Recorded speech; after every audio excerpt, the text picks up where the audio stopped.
welcome back to another episode of Federico Talks Watches. Now today I'm going to do something that I don't do very often, but it's a little bit of a special feature, and that is I'm going to do a viewer collection review. A good friend of the show, Mike, sent me his collection to review for you guys, and I think you guys will get a really big kick out of it, because man, let me tell you, it's a really impressive collection. And me and Mike have been talking on and off for quite a while, and he explained a little bit the direction he's taking, and while it might not be the direction I would take with my collection, actually I know it isn't the direction I would take, I still think it's very impressive. It's 27 watches, mostly comprised of Rolex, some of the best modern sports models, Omega, Tudor, and a few kind of oddball Seikos and Soviet watches. Something very cool. Now, before we get started, of course, customary wristwatch check. I'm wearing the Omega Speedmaster Professional, the Apollo 14 Missions Edition that I got a while ago. Once again, I did not take this with me on my trip, so I'm really happy to have it back in my rotation. So, this viewer collection, I figured we'd break it up, because it's a ton of watches. It's 28 pieces, so I figured we'd break it down by brand, and of course, we're gonna start with Rolex. By the way, if you guys see me stare over here, I'm just looking over at my notes, because there's a ton of watches, and I'm looking at pictures to give my opinions as best possible. So let's get started with the collection. One of the biggest sections in Mike's collection is Rolex, and let me read off some of the models he has. He has the new ceramic Daytona. He has a Rolex Cellini Dual Time. He has the new Rolex Air King. He's got a Rolex Submariner 16610 pre-ceramic. He's got a Rolex GMT ceramic, the black bezel. He's got a Rolex Deepsea James Cameron edition. And he's got a Rolex 114060 no-date ceramic sub. Wow. Talk about a bounty of Rolex sports watches. So of course the crown jewel in this section is this Rolex ceramic Submariner, the white dial. And by the way guys, Mike is the perfect example that if you have a good relationship with your AD, as you can see he's bought a ton of watches and even more than this, mainly from one AD, you don't have to wait too long to get a Daytona. He only waited a couple of months for this. So all those people quoting you 9-year waiting lists, it's, all just phooey, but it certainly does help if you have a relationship with your AD.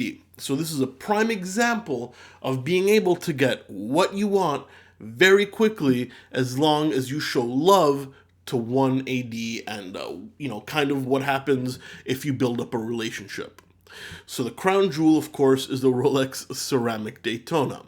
A very cool watch. Personally, not my favorite. I like the steel bezel more, but it can't be argued. This is the hottest watch right now, and Mike wanted it, and he got it. So I say congratulations on the watch, Mike. It's fantastic. Moving along is another Rolex sports watch, which is also considered very hard to get, and this is the Rolex Deepsea James Cameron edition in this kind of blue to black faded dial. It's a bit of a bigger watch, but Mike's a little bit of a bigger guy, so he can pull it off fantastically, and this is probably second or third of the hottest Rolex sports models right now. So as you can see, Mike's not playing around with his Rolex collection. Then we go with a non-date ceramic sub, probably one of my favorites here. I love the symmetry of the dial. The ceramic's very tough. You've got that 904L steel.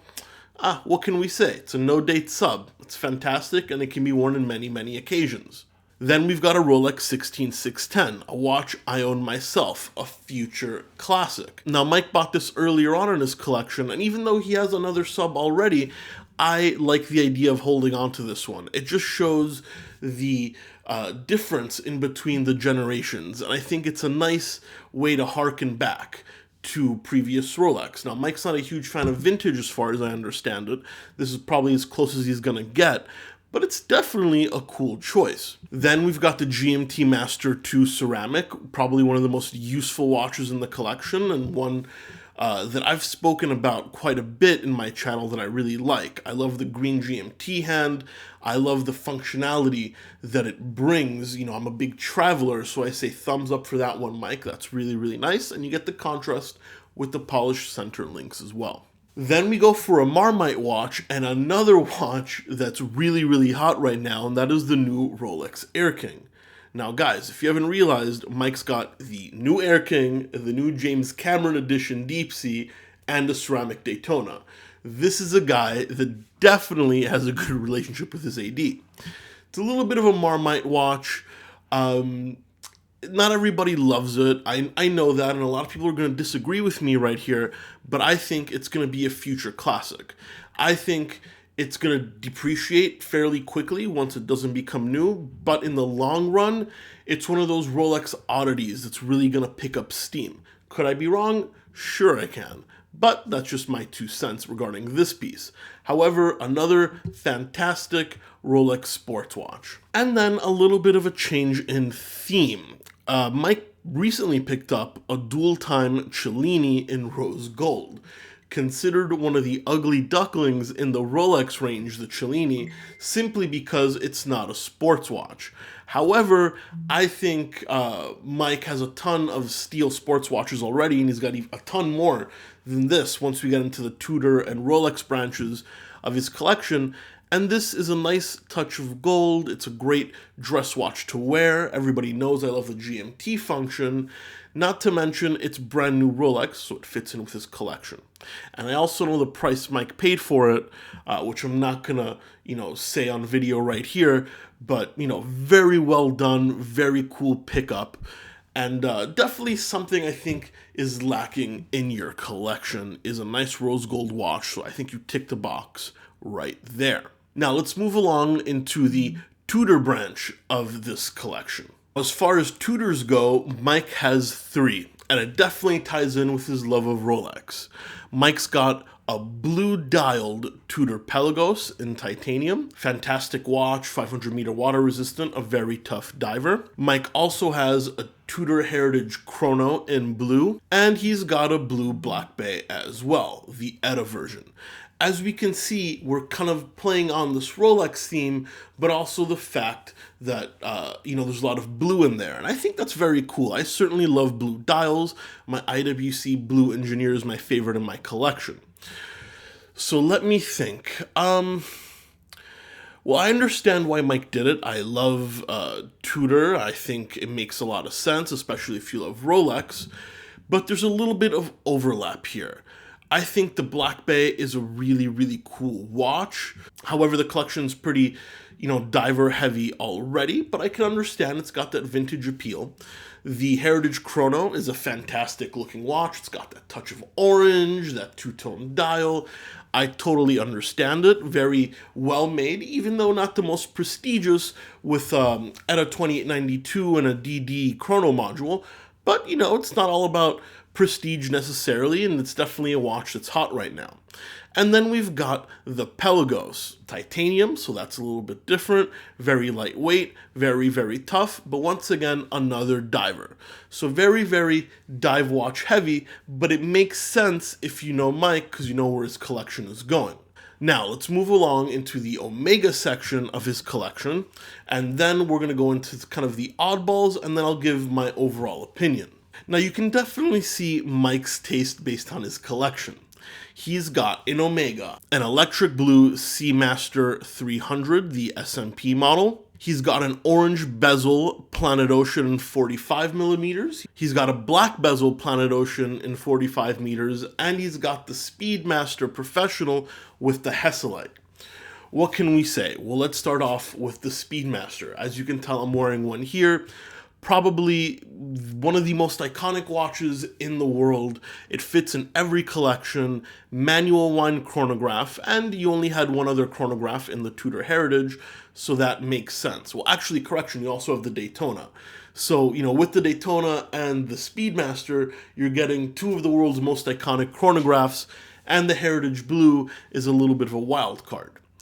Now, the 45 millimeter Planet Oceans, these are great pieces. They've got the coaxial movement, and they feel much better in the hand than they look in pictures. Would I have gone with both a black and an orange? Honestly, personally, probably not. I do prefer the orange. I think it's kind of that famous Omega look with the Planet Ocean. I think another black bezel diver is a little bit of overkill. And we go with another one of these generational gap pieces, and that is the electric blue Seamaster Professional. Kind of like you had the pre-ceramic 16610, you now have this Seamaster Professional, which shows the progression of Omega before you got into the Planet Ocean line. While it's not my favorite watch personally, I do prefer my Bond Wave dial. I think it's very unique. I know you love blue. That electric blue dial is stunning. It hasn't maybe aged very well. I think, just like my Bond watch and your electric blue Professional, they are very much a child of the 90s. But that's kind of cool. I would definitely keep it in the collection, just so you can see the progression of the line. And, as time passes, they're getting harder to find. I'm not saying they're fetching a premium, because you can find them pretty inexpensively, but it's definitely a watch that's no longer made, and, I'm sure you're sentimentally attached to it, so I wouldn't get rid of it. So as you can see, another dive watch heavy collection in the Omegas. And now we go into some wild cards. We've got a Zodiac Sea Dragon Chrono. Not a big fan of the new Zodiac line, but it's got a ton of history. However, it's not very expensive, so if you enjoy it, fantastic pick. We've got a digital Casio Skywalker, made famous by TGV. In fact, this watch was TGV's watch, purchased from him. Everybody knows I'm not a huge digital guy, but it's definitely got a unique look, and it's made famous on YouTube by the biggest watch channel right now, so I think it's very cool to have that in your collection. We've got a Vostok Amphibia Scuba Dude. Listen, $50 watch, a very good looking dial. Doesn't tell time very well. I'm not a particular fan of the movement. I think the movement is complete junk, but for $50, you can't go wrong. And we've got a bunch of Seikos, a few Chronos, some quartz pieces, and a Seiko Brights. Wow, man. Mike, what a collection. Now that I've kind of showed everybody what you have, I figure I'd give you my opinion. First thing is, truly impressive, man. Thumbs up right here. Is it how I would have built my collection? No. In fact, it's probably the complete opposite. But that doesn't mean that I don't appreciate it and that you're wrong in any sort of way. You've got a bunch of bases covered. You've got your Swiss high-end divers in the Rolex. You've got some mid-range stuff in the Omega and the Tudors. You've got Japanese covered with your Seiko. You've even got a couple of Soviet watches in there with your Strela Chrono and your Vostok. And you've got digital with your Casio. So, you've covered a ton of bases. I think maybe you're missing a German watch, and you're missing, maybe a small independent, but you've even got rose gold covered with the Cellini. You're a Rolex lover. I can really understand that. Personally, I'm not so big on the brand, but I can't deny that it's some of the toughest and well-made watches out there. So if it speaks to you, bravo. You're obviously a dive watch guy as well, and that makes a lot of sense. Dive watches are very versatile, and you can, wear them in many different occasions. Personally, if I was you, and if I thought like you, and I love dive watches and I loved Rolex, I would think pretty closely about my next purchases. You've got a ton of overlaps, and that's not necessarily a bad thing, but I think you've got pretty much what you tried to cover already covered, if that makes any sense. So I would try to diversify at this point. You've got two subs, a ceramic GMT, the Pelagos to Black Bay. You've got two Planet Oceans. So yeah, you definitely love dive watches.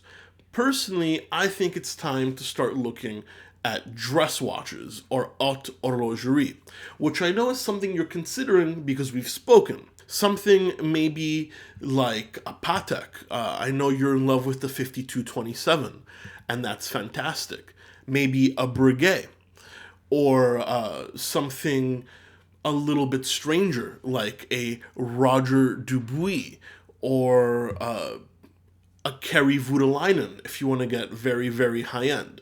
I think you've got your everyday watches covered, and you've already got a dress watch in the Cellini, and that's great. But to take your collection to the next level, I think you either need to go haute horlogerie with a complication, so maybe a perpetual calendar, or, something higher end than a chronograph. Or if you don't like the complications, you can go time only, but go with a small watchmaker a la Roger Dubuis or Laurent Ferrier, something very micro batch, something very high in prestige, but with a lot of watch geek qualities as well. And I want to commend you, Mike, on a couple of things. One, you know what you like, and you built a collection around it. So bravo, you definitely have a theme, you stuck to it, and you've built a highly impressive collection.